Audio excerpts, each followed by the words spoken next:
also be commenting below because your girl is an Aries. In Western in Western astrology, I am an Aries, but sidereal Pisces. March 21st through April 19th. I look at you and I would rather look at you than all the portraits in the world. Frank O'Hara, born March 27, 1926. Before I proceed on forward, is y'all comfortable? I forgot to mention that. Get comfy. I'm hoping that I'm bringing a calming energy. Anyways, the Aries. It was the year 2016, New Year's Eve. The United States was still reeling from a pretty intense election, and the mood was raw, apocalyptic.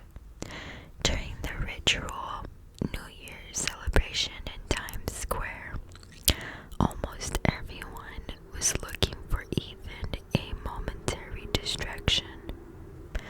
A night of song and dance, with the giant disco ball dropping from the sky at midnight, might prove that things were normal and as they should be.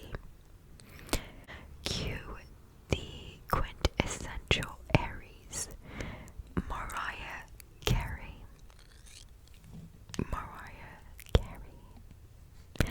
Born March 27th, the same day as the poet Frank O'Hara, the movie maker Quentin Tarantino, the actress Halle Berry, and me, the poet Dorothea Lasky.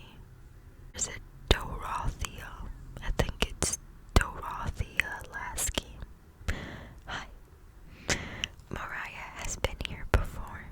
New Year's Eve is practically her own show, so she proceeds to try and save the world in her own strange Aries way.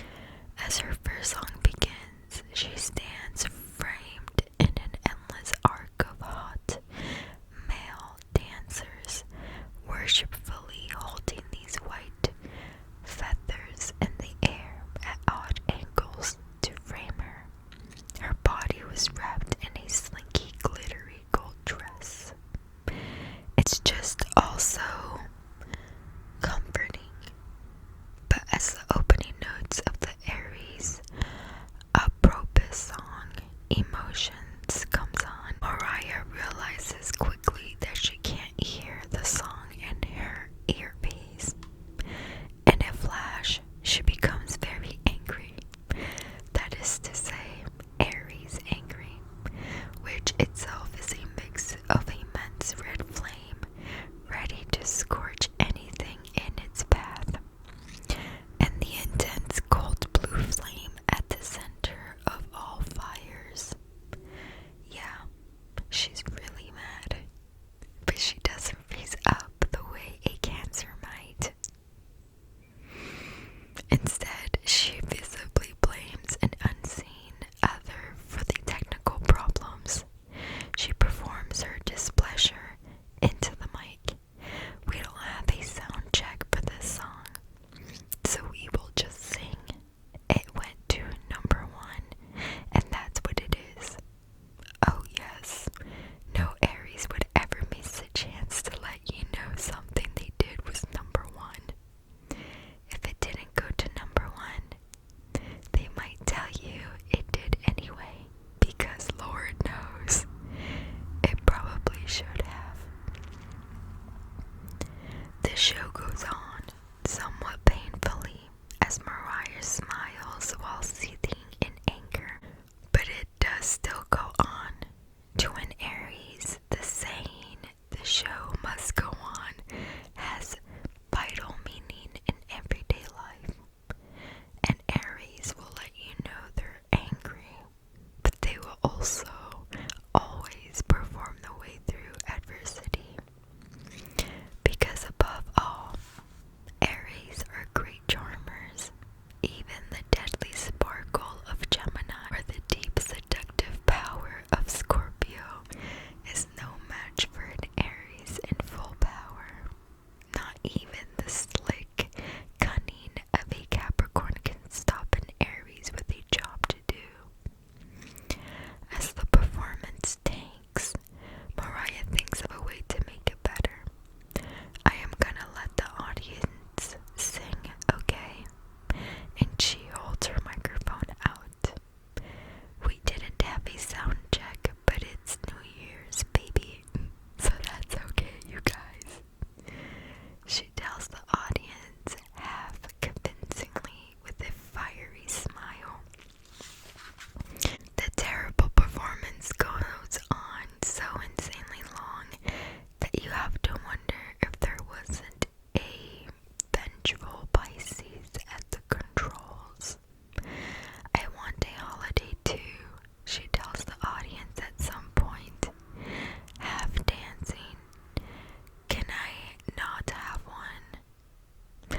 The audience has no answer, but the universe itself has answered that question for every Aries who has asked it every second of every day, or at least once in a while. No, says the universe. You came here to entertain, not to sleep your days away. We have Libras for that. At the end of it all, Mariah, in partial despair, partial exhilaration, partial ruthlessness, says, "It just don't get any better," and then she leaves the stage without much fanfare. She was just being honest, something all Aries are known for. A stage, a crowd, some tunes, and glitter. I love glitter. To an Aries, no, it just doesn't get any better than that.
It's just as ridiculous.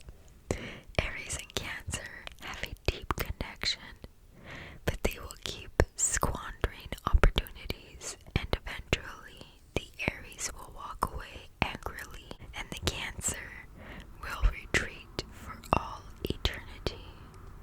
If you like an Aries, you should probably try to master your skills in eye contact, flirtation, and all forms of PDA. Aries have a reputation for being cold and aloof, but the people who say that probably didn't try hard enough to get an Aries to pay attention. Aries love displaying their relationships in the open for all to see. One of the greatest memories of my life is when my high school Libra boyfriend and I first walked through the halls of our school holding hands. The performance of love means more to an Aries than the love itself. I still remember all the gestures of affection that lovers have shown me, even simple ones like a Cancer hugging me sweetly in a coffee shop, or an Aquarius wiping the tears from my eyes when I had been crying. I still get chills remembering making out with a Gemini at a boring and buttoned up dinner party when everyone else at the table was like, what the fuck? Honestly, someone could be an axe murderer, but if they kiss me in public, I will turn all dewy-eyed for them, handing over my wallet and my underpants. On the flip side, as soon as these visible forms of affection are gone, so is my Aries heart. For Aries, affection is cousin to passion, which is always the real key to the Aries heart. If you are sleeping with an Aries and you want to gauge their interest in you, you should become attuned to the fly across the country method. How much an Aries is bonkers for you is directly proportional to how willing they are to get on a plane at a minute's notice, spend at least half a month's rent, and fly across the country to have sex with you. Because there is nothing that turns an Aries on more than someone who tells them they need to be with them immediately in a physical way. And if they feel that way, which they will if you tell them how much you want them, they will show up at your door butt-ass naked, even if you live in Australia and they live on Mars, which, duh, they do.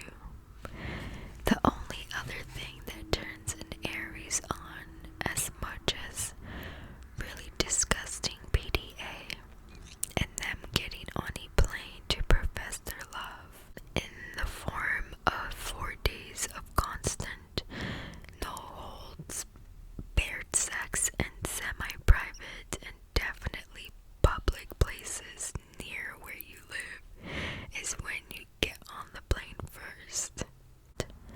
I still remember my college boyfriend, an amazing Aquarius, running over to my apartment in the rain. Of course, he only had to travel half a block to do so, but go with me here, just so that we could hold each other and stare into each other's eyes in a room filled with low lights.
much down to try anything once.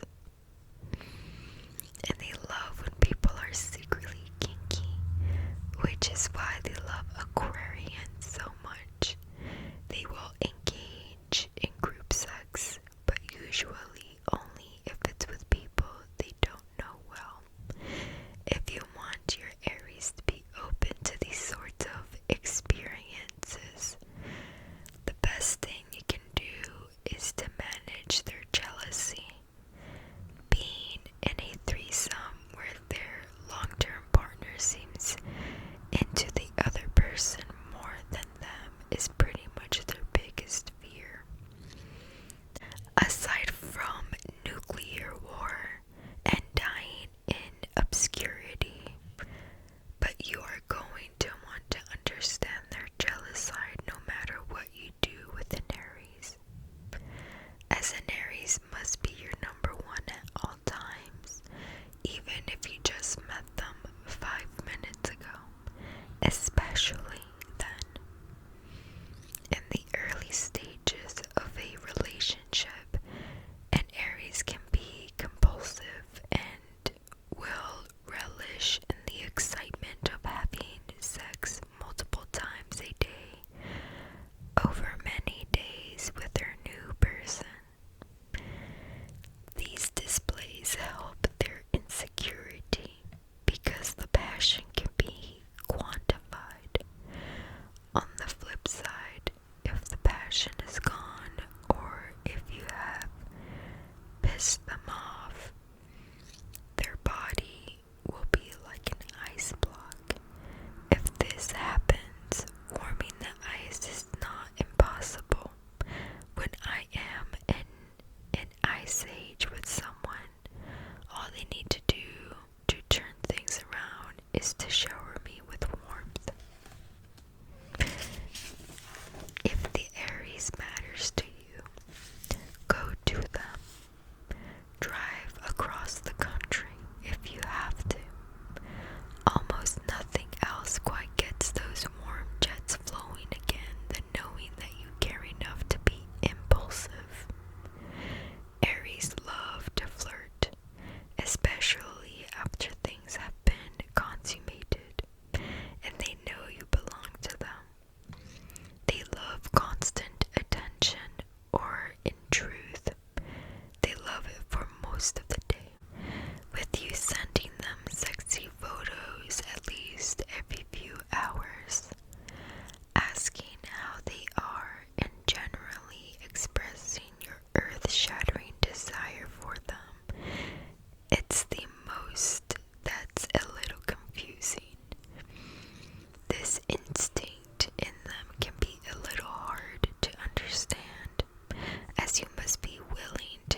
struck